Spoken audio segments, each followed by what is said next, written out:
Hello बच्चों, आज के वीडियो में हम लोग बात करेंगे कि अभिक्रिया का वेग यानी कि रेट ऑफ रिएक्शन क्या होता है।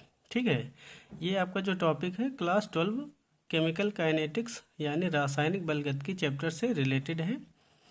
और जो रासायनिक बलगतिकी चैप्टर है इसमें हम लोग अभिक्रिया के वेग और अभिक्रिया के वेग को प्रभावित करने वाले कारक जैसे कि सांद्रता, ताप, दाब, उत्प्रेरक आदि का अध्ययन करते हैं। ठीक है, तो उसी रासायनिक बलगतिकी चैप्टर के अंतर्गत हम लोग सबसे पहले जानेंगे कि अभिक्रिया का वेग क्या होता है। ठीक है, तो बच्चों सबसे पहले परिभाषा देखते हैं। एकांक समय में अभिकारक या उत्पाद की सांद्रता में हुए परिवर्तन को अभिक्रिया का वेग कहते हैं। कहने का मतलब है किसी निश्चित समय में किसी अभिकारक या उत्पाद की सांद्रता में समय के सापेक्ष हुए परिवर्तन को हम उस अभिक्रिया का वेग कह सकते हैं। ठीक है, अब अगर वेग के फार्मूला की बात करी जाए तो वेग बराबर फार्मूला बन जाएगा अभिकारक या उत्पाद की सांद्रता में परिवर्तन बटे परिवर्तन में लगा समय। ठीक है, या लिख सकते हैं वेग या दर बराबर माइनस का delta R upon delta T. ठीक है, ये अभिकारक के सापेक्ष हो जाएगा वेग, या लिख सकते हैं प्लस का डेल्टा पी अपान डेल्टा टी उत्पाद के सापेक्ष अभिक्रिया का वेग। ठीक है, तो अभिक्रिया का वेग अभिकारक के सापेक्ष भी लिखा जा सकता है और उत्पाद के सापेक्ष भी लिखा जा सकता है।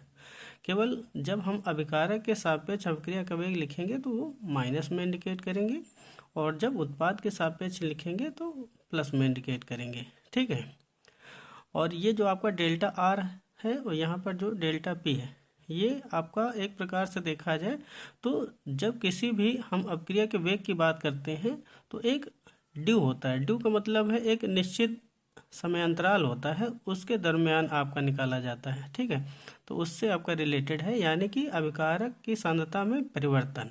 ठीक है, जैसे मान लेते हैं R2 माइनस R1 किया जाए, और समय में परिवर्तन यानी जैसे T2 माइनस T1 किया जाए तो R2 माइनस R1 से हम लोग डेल्टा आर ले लेंगे और T2 माइनस T1 से डेल्टा टी बना लेंगे। ठीक है, वैसे ही उत्पाद जैसे P2 माइनस P1 हो जाए और यहाँ पर भी समय T2 माइनस T1, तो P2 माइनस P1 से एवरेज में आप लिख सकते हैं डेल्टा पी अब, और यहाँ पर डेल्टा टी। ठीक है, तो इस तरीके से हो जाएगा आपका अभिक्रिया का वेग।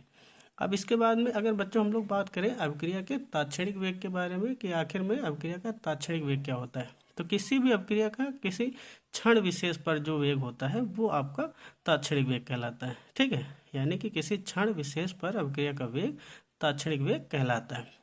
तो तात्क्षणिक वेग बराबर फार्मूला बन जाएगा माइनस का लिमिट, चूँकि यहाँ पर एक समय की लिमिट है इसलिए minus limit delta T tending to 0 delta R upon delta T.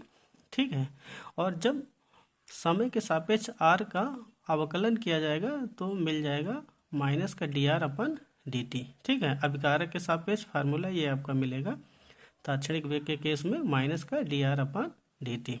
ठीक है, अगर हम लोग उत्पाद के केस में देखें तो उत्पाद के केस में थोड़ा सा चेंज आ जाएगा, और थोड़ा सा चेंज आने का मतलब क्या हो जाएगा, लिमिट तो यहाँ पर भी लगानी पड़ेगी। ठीक है, तो लिमिट लगाएंगे और डेल्टा टी टेंडिंग टू 0 और यहाँ पर डेल्टा पी अपन डेल्टा टी करेंगे, और यहाँ पर समय के सापेक्ष पी का अवकलन होगा तो ये आपका मिल जाएगा डी पी अपन डी टी। ठीक है, तो जब बात की जाए तात्क्षणिक वेग की तो फार्मूला हम यहाँ पर अभिकारक के सापेक्ष माइनस का डी आर अपन डी टी बताएंगे और उत्पाद के लिए डी पी अपन डी टी। ठीक है, बाकी जो आपका कॉमन फार्मूला है जिसे हम लोग अभिक्रिया के वेग या अभिक्रिया के औसत वेग के लिए इस्तेमाल कर सकते हैं वो आपका ये वाला फार्मूला है माइनस का डेल्टा आर अपन डेल्टा टी।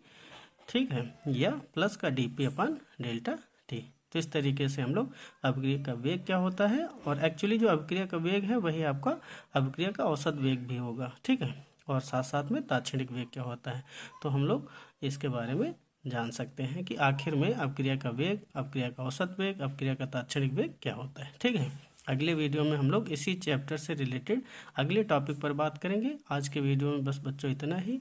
बच्चों वीडियो को लाइक करें, चैनल को सब्सक्राइब करें। Thank you.